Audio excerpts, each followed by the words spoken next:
is, through that honesty, you'll see a lot of the blessings that I've been able to enjoy from Allah subhanahu wa ta'ala. One of the things I want to kind of put in the beginning in your guys' heads right now is this idea of water. I do a lot of studying, as we all are supposed to, but I've also studied the Japanese samurai. Does anybody know what samurai means in Japanese? Japanese samurai means one who serves. So in this Japanese samurai tradition, there's a big emphasis on water, as well as throughout the Quran, water is mentioned multiple times. And though water is something we can hold, something we can drink, something we can use or evaporate, if used on a rock, it can split that rock. And truly, Allah has blessed me so many times with droplets that it has split me into just a continual happy believer. And I continue to receive blessings and more knowledge as I go. So we're talking about the transformation into Islam. And I was fortunate, my parents, neither of my parents are Muslim, which I think helps sometimes, because I was able to learn things for myself. A lot of the things that we hold on to for the rest of our lives are things that we found ourselves because we know them to be true and we feel them in every aspect of our life. So my parents were both Buddhist and Baptist. They kind of gone back and forth, but we were going to a Unitarian church at the time. And when I was 13, 14, our job as teenagers was what is your declaration of faith? What is your faith statement?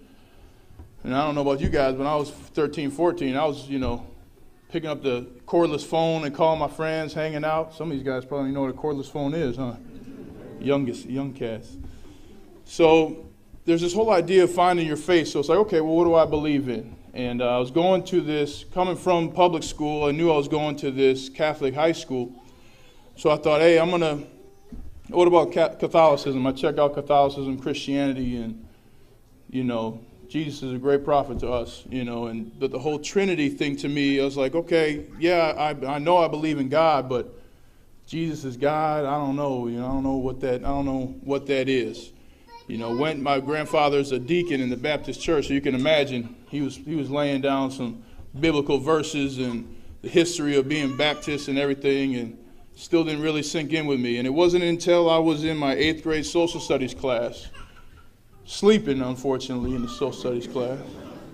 But literally, there was a video. It was like a world religions video, 1 hour, probably made by 60 Minutes or something.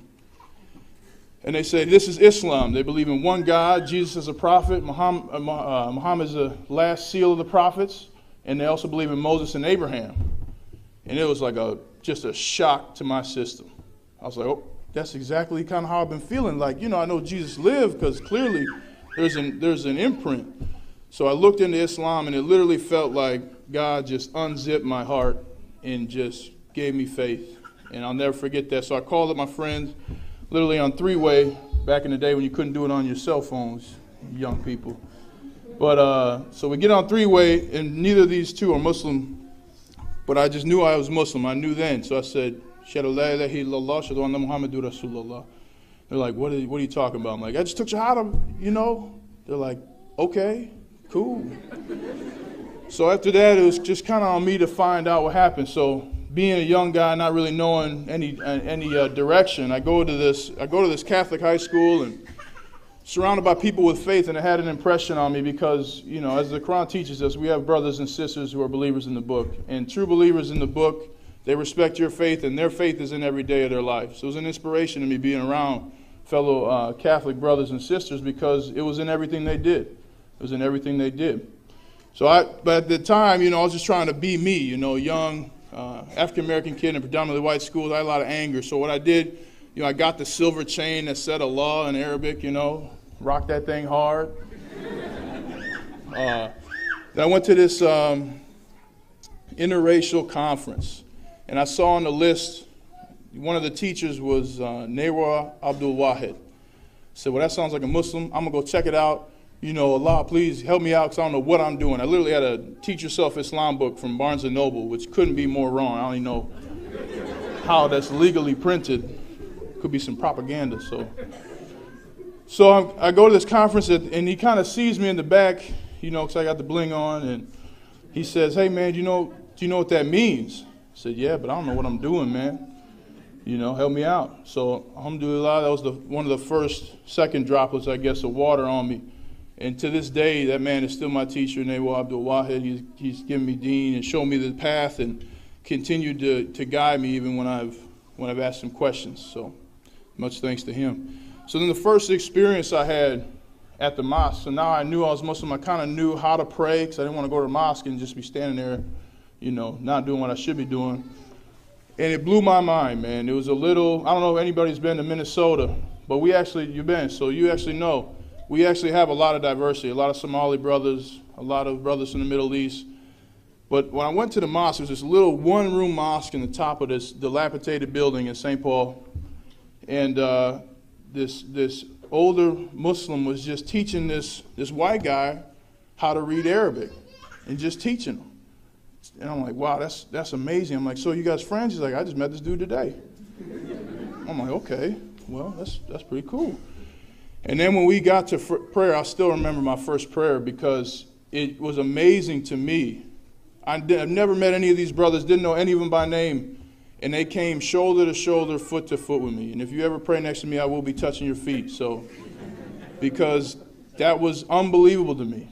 Even in the Catholic tradition, when I watch my friends pray, everybody's in their space. Hey, give me some space, But here it's like, no, man, we need to be touching. We are one.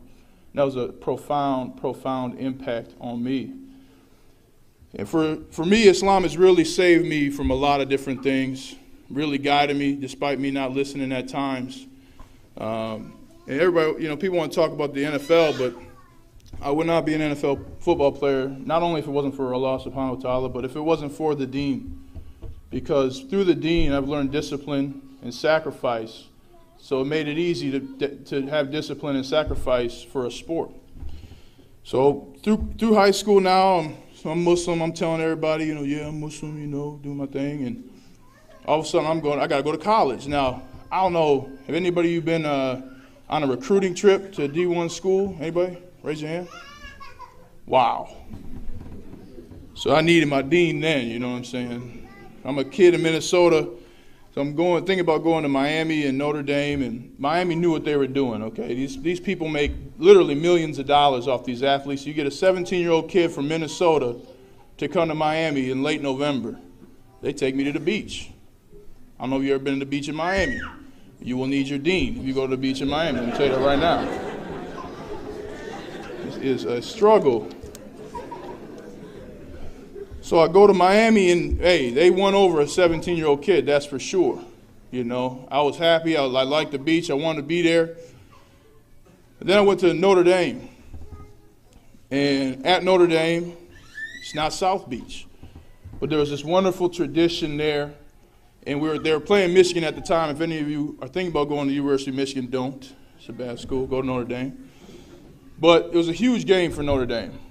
And I'm seeing all this tradition of faith. I mean, and there are brothers in the book. They have you can't even imagine how big this building is with Jesus on it, with his arms open wide. And to me, just that symbol of acceptance was unbelievable. And that's one of the things that people go to the University of Notre Dame to see all the time. So not only that, when I get on the field after the big win, somebody grabs me from behind. They say, hey, you go anywhere else, you're going to be a number. You come here, you're a part of a family. I said, wow, man, that's incredible. No one did that at Miami. No one did that at Michigan. So I came home. I still like Miami, It's cold over there in South Bend, Miami's got the beach, and it's cool. So I told my parents, I want to go to Miami. They're like, no. Nope. Never seen my mother more upset with me in my life to this day. She said, you're not going. And then this peace came over me. And I just came over me. You're not going. You're not going. And so I ended up going to Notre Dame. And a lot of people ask me to say, what was it like being Muslim at Notre Dame? Those brothers and sisters at Notre Dame, they helped me be a better Muslim. Anybody want to guess how many masses they have? Yeah. Anybody want to guess how many masses per week there are at Notre Dame? 7? Anybody else? 330 masses per week at the University of Notre Dame on campus. So you talk about people with deen, you know what I'm saying? Though they're not, Muslims, That's a lasting example every week in my community. So I was able to grow because when I would say, they'd say, hey man, what's this Ramadan thing? But, hey, it's kind of like Lent in a way. Okay, cool. So they leave me alone. They know I'm doing my prayers. You know, if I said, they say, hey man, we're going to this movie. And now, man, I gotta get my prayer in. You know, they understood. So from that understanding, not only did I grow as a Muslim, but I always will, and I always encourage all of you to respect people of the book, those who are true in their faith, because they will respect you as well, and they will make you better about your deen. In college, I also needed my deen. I don't know how many of you have been to college, but you will need your deen at college. And especially, you know, alhamdulillah, I was able to play and do good things, and they know where you live in college. You know, it's one thing in the pros when you go and then you go back to your house, you know, in a community, but when you play at Notre Dame, they know you live at Siegfried Hall, you know. So people are coming by, good times are being had, and I really needed my deen to continue. So finally, alhamdulillah, I get to my end of my junior year. All these projections coming out, hey, you're going to be a number 1 pick, you're going to be a first-round pick, all this stuff. And I had my first of what would be 3 back surgeries and 4 surgeries total in 5 years. So here I am now, I have a back surgery. I'm like, man, I don't know what I'm going to do. I need my deen again. So I continue to pray. Got drafted in the 3rd round, alhamdulillah. First week of practice in the pros, back went out again. I needed a 2nd back surgery. Kept on my deen. Came back. And I think I had probably the worst preseason game in the history of the NFL when I finally came back. In one half, I had 3 penalties, 2 of them back-to-back, 2 of which were holding, which is like the worst penalty an offensive lineman can have. And then again, I knew I had my faith.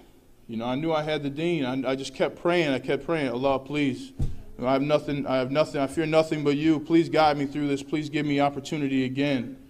And alhamdulillah, that year I went on to do good things. Then again, I'm going through, and I keep telling you this because it's so important to me that I've been able to keep my deen, but there were times when I went away, and I don't know if any of you have had that as well, but there will be times, if you're young, that you will struggle. But every time I struggled, something happened that made me come back to the deen. And I would not be standing here today without that. One of those things I've been kind of living it up a little bit, you know, doing my thing.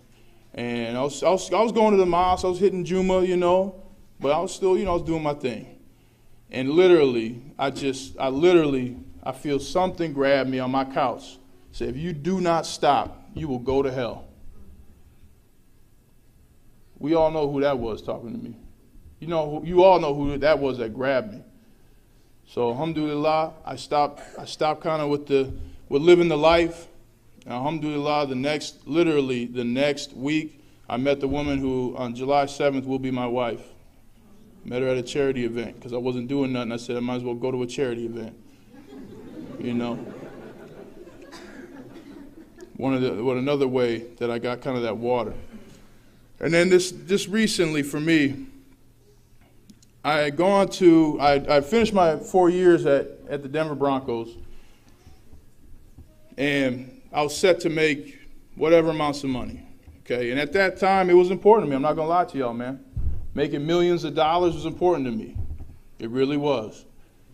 And for an unknown reason, literally unknown. Okay, I'm traveling, I'm doing my thing, having a good time.